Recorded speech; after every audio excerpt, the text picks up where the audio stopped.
It's a stacked card. It is a stacked card. But Jay White, he's getting that chance to now showcase even more with a guy like Okada. We saw it all in what happened when Marty got a chance to showcase his stuff against Okada. I think that brought Marty's stock way up as a performer and being looked at as a junior heavyweight, now competing with a heavyweight. But let's see. I don't disagree. I just feel not an ideal Bullet Club guy. But at the same time, he was set for Kenny. Starts at 3 a.m. Eastern. Okay, I'll be dead asleep. I'll be dead asleep at 3 o'clock in the morning. But I'll probably wind up catching it this weekend, though. I just want to watch the matches. I don't even care if I see who wins. I normally don't like spoilers, but this is kind of the case where I don't care who wins. I just want to see the matches play out. So, but anyway, yeah, Kenny I didn't necessarily see as a Bullet Club guy until he grew into his role. Jay White I see more as a Bullet Club guy, though. Again, he has that look of he looks like a killer.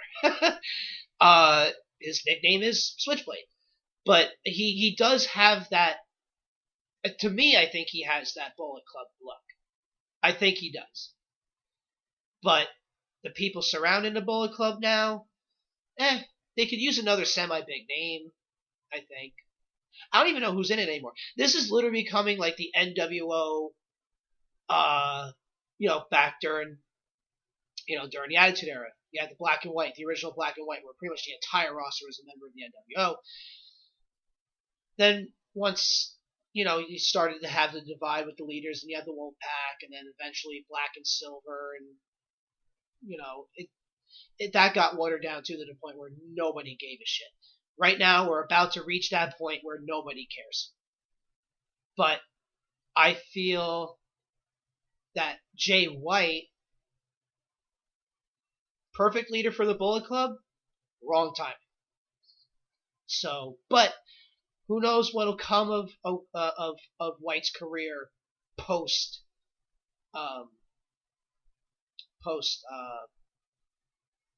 Bullet Club, or after this match with Okada. Because now you're going to see shifts. Like I said at the top of the show, Kenny Omega is being courted hard by the WWE. Whether he goes to WWE or All Elite Wrestling, the chances are he's not staying with New Japan. So there's room there. If it does indeed turn out that it is Tanahashi that wins the IWGP title, the guy who saved New Japan is back at the top.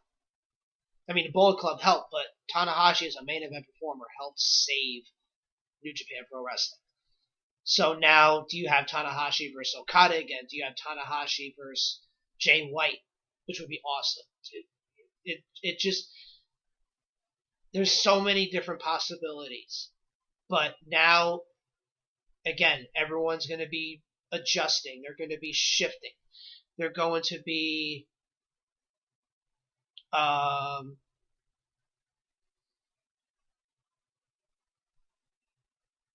let's see, here we go. Bad Luck Fail, Gato, Hikuleo, Jado, Jay White. Robbie Eagles is a good member from Australia. Tamatonga, pretty much from the very beginning. Tonga Loa, same thing, pretty much from the beginning. And Ishimori. Okay. Not bad, though. Again, Robbie Eagles, I remember from when he was... I mean, I loved watching independent wrestlers from all over the world. He basically came from I believe he's an Australian wrestler. Because it was either his sister or girlfriend or somebody was wrestling with him, too. Madison Eagles. And I don't even know what she's doing now. I'm pretty sure she's still working. But anyway, again, great leader, perfect leader for Bullet Club. Wrong time. Absolutely wrong time. So, that's my answer for the Bullet Club question. Yep, from us, I was right. Yep. Mm-hmm. Yep. So, we'll see what happens from here. Wrestle Kingdom 13 is going to be very interesting. I can't wait for everything to unfold. And once that unfolds, then things are going to get even more interesting. So, anyway, All Elite Wrestling, they're doing their rally. I can't wait. And it's really going to be very interesting to see, because do they announce a TV deal? I know they're talking about Double or Nothing.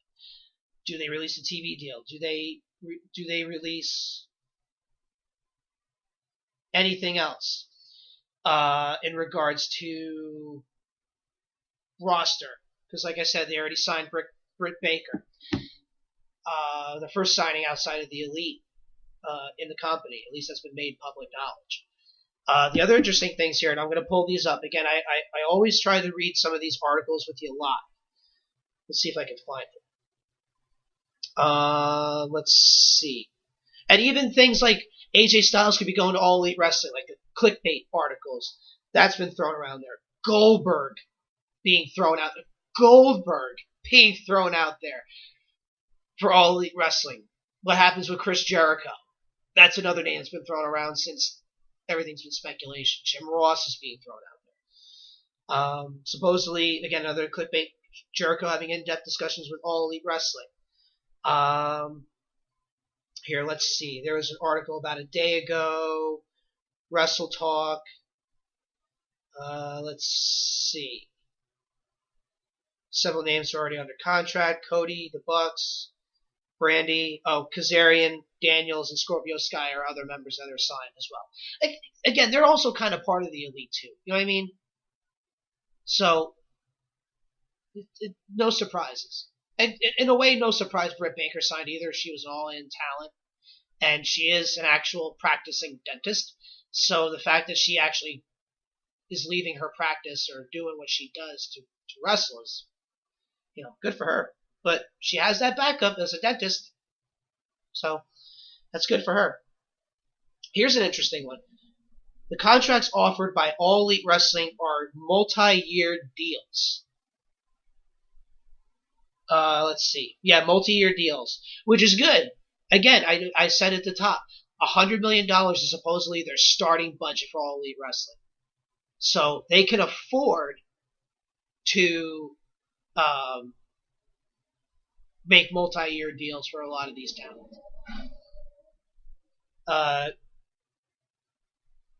And this is where I was saying also before, where the money's just going to get crazy right now. All Elite Wrestling, WWE, and Ring of Honor all competed for Bandito services, which Ring of Honor, which has had the reputation of not spending the money on their wrestling because of the Sinclair Broadcast Group. Now they're spending money. And things are just going to get really intense from here. Because, you have $100 million starting budget from the Khan family for All Elite Wrestling. Sinclair, with their television groups and everything, they have a boatload of money. And obviously WWE's properties. So, stupid money's going to get thrown around for these talents, guys, and it's really, again, it's going to be very interesting. Let's see. TV deal is not confirmed, but is almost certain to happen. Several stations are interested and have made offers. Having been impressed with the atmosphere and production of All In, the TV deal is considered to be key to the success of the venture, so this is great news. Tuesday Night Dynamite is likely to be the name of the TV show, given the trademark that was filed several months back. Jericho hinted at the AEW. Let's see. Relationship between AEW, ROH, and New Japan is unclear. AEW wants to work with New Japan, but they have a long-standing relationship with Ring of Honor. And ROH is expected to compete with AEW rather than work with them.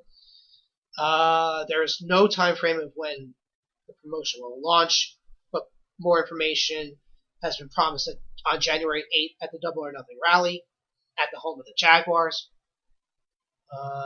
Several WWE stars are interested in working with AEW if and when they are able to get out of their contracts, which, to your point, Sleepless Elite Gaming, Carl and Luke, you say Carl and Luke may be going, but I doubt it right now. Don't doubt it. I mean, I don't know what their deals are like, but I wouldn't doubt that they would go to All Elite Wrestling. I wouldn't doubt that they would even go back to New Japan, because that's where they basically made their name as members of the Bullet Club. Again. So, I wouldn't be surprised if Gallows and Anderson go back to New Japan. I wouldn't be surprised if they go to All Elite Wrestling. the Revival, while doing the Twitter teasers with the Young Bucks, is it really that serious? Is it this? Dude, I don't know, man. Revival versus the Bucks, or Revival versus Anderson and Gallows. Let's see. I meant more of contracts with the. Yeah, I mean, again, a lot of these talents are going to be interested. A lot of these talents want the steady paycheck, but also once they see that they can get a steady check too with All Elite, they might leave. But I'm sure Cody and the Bucks and Khan are going to sign enough wrestlers that they can use and have others, kind of be as like standby guys. But I honestly believe that they're not going to flood the All Elite roster. They're going to use who they feel is going to best benefit their company. I feel that that's what's going to wind up happening. But you never know, because, TNA did the same thing. A lot of other companies have done the same thing. Let's see. Is our okay? And then Meltzer's reporting noted. Basically, then Meltzer's saying, "Oh well, these talents are not going to be retained on the independents." And dude, who gives a shit? Let them go to All Elite Wrestling. Let them go to WWE. Let them go to New Japan. Let the bigger companies in Ring of Honor, Impact, MLW. Let them fight out for these talents. Let them. Because it's just going to make things more interesting for the talent. It's going to make things more interesting for the audience. It's all around going to be very good for pro wrestling. Period. So I'm not worried about I'm not worried about that. And by the way, the Punk rumors have already started. Because he was interviewed by an MMA publication and he was asked about All Elite Wrestling. At the time when it was speculation, he said, if there's an offer, I'll entertain it. And he wasn't made an official offer by Cody and the Bucks for All In. Because they said, hey, if you want to stop by and, do something at the show, they were just inviting him. This is what Punk had said. If they sat down and made an official offer, then he would entertain it. Basically, is the gist of what he was saying. How much of it is to be true, I have no idea. But if CM Punk signs with All Elite Wrestling, I mean, that's just incredible. Do I care that he's there? Absolutely not. If I never see CM Punk again in a pro wrestling ring, I don't lose sleep at night one way or the other. But, okay. It'll be interesting, especially with Goldberg being talked about, Jericho, Jim Ross. If Punk is a serious consideration, that'll make things interesting. AEW, another article I found, negotiating with Time Warner. So you can have programming on,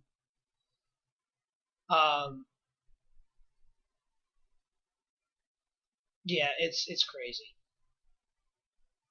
So TBS or TNT could finally, let's see, AEW President Tony Khan is putting $100 million into this company. That's still sick. He is also using his contacts in the television industry to secure a TV deal for AEW. Khan and AEW are reportedly talking to Time Warner, the parent company of TNT and TBS.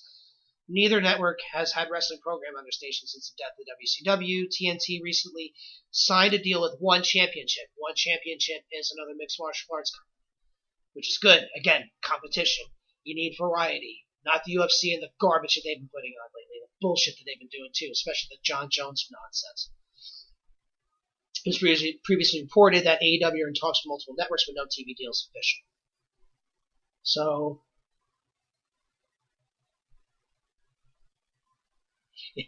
things are going to get so interesting. I cannot wait. It's just going to be so interesting with All Elite Wrestling. I love pro wrestling. God bless pro wrestling. I love pro wrestling. I'll say it again. I love pro wrestling. So it'll be interesting to see. I would like to see them on TNT, especially if they're signing MMA. There's certainly no way. There's certainly a big chance that they'll sign pro wrestling too. I would like to see that happen. And one more thing I want to